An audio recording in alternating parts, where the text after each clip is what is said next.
Shalom, jemaat yang terkasih di dalam Tuhan. Judul renungan kita hari ini adalah Roh Kudus, penghibur yang dijanjikan. Bagian firman Tuhan yang akan melandasi renungan kita bersama terambil dari Yohanes pasal 14 ayat 26 terjemahan baru yang berbunyi demikian.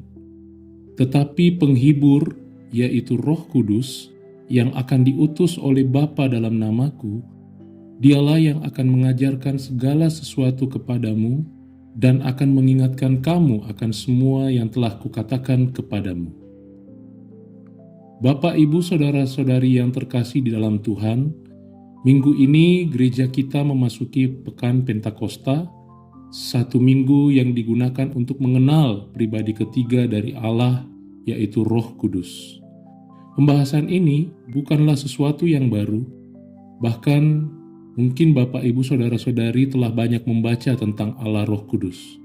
Namun, mari kita kembali memberikan waktu kita untuk mengenal lebih dekat tentang Allah Roh Kudus, penghibur yang dijanjikan oleh Yesus Kristus kepada setiap orang percaya.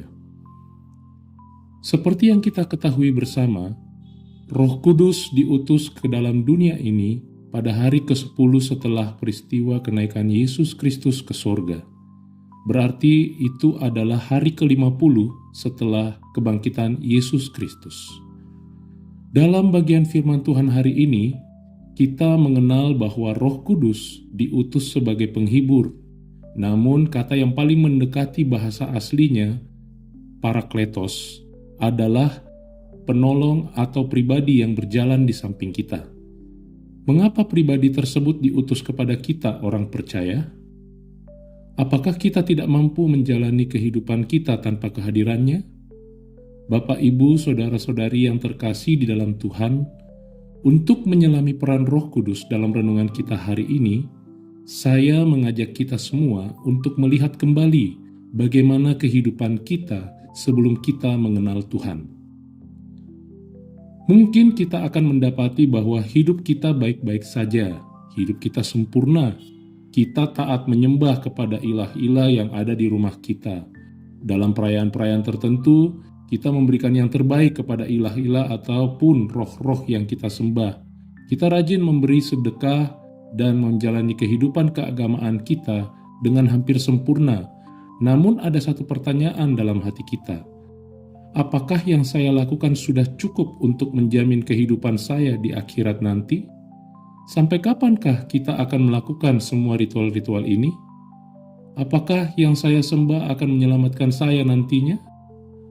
Atau mungkin juga kita adalah pribadi yang rapuh, tidak berpengharapan, dan selalu membutuhkan pertolongan dari orang lain, dan ada pertanyaan terbersit dalam benak kita. Apakah saya akan hidup seperti ini selamanya? Tidak berpengharapan, tidak ada masa depan? Apakah saya punya tujuan yang harus saya capai dalam hidup saya? Atau mungkin saja kita lahir dari keluarga orang yang percaya, kakek nenek kita orang percaya, papa mama kita pun orang percaya, dan kita menjadi percaya karena mereka sering membawa kita ke gereja. Tetapi jauh di dalam lubuk hati kita terbersit pertanyaan, apakah Allah yang disembah oleh kakek nenek dan papa mama saya sungguh adalah Allah yang benar? Ataukah mereka rajin ke gereja hanya karena KTP mereka Kristen dan akhirnya saya pun harus menjadi Kristen karena mereka?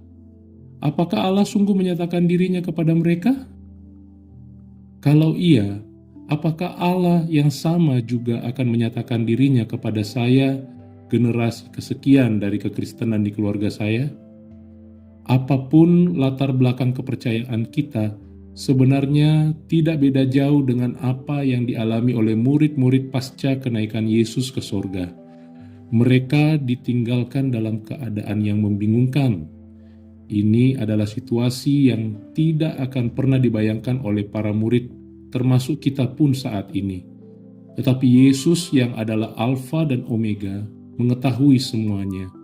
Dia tahu bahwa murid-muridnya, termasuk kita yang hidup saat ini, akan mengalami banyak kelemahan. Oleh sebab itu, dalam masa pelayanannya di dunia ini, Salah satu pengajarannya adalah tentang Roh Kudus, Parakletos, penolong serta penghibur yang akan berjalan di samping kita, layaknya seorang penunjuk arah bagi orang-orang yang kehilangan arah dan tersesat, sehingga kita akan tetap berada di dalam kebenarannya.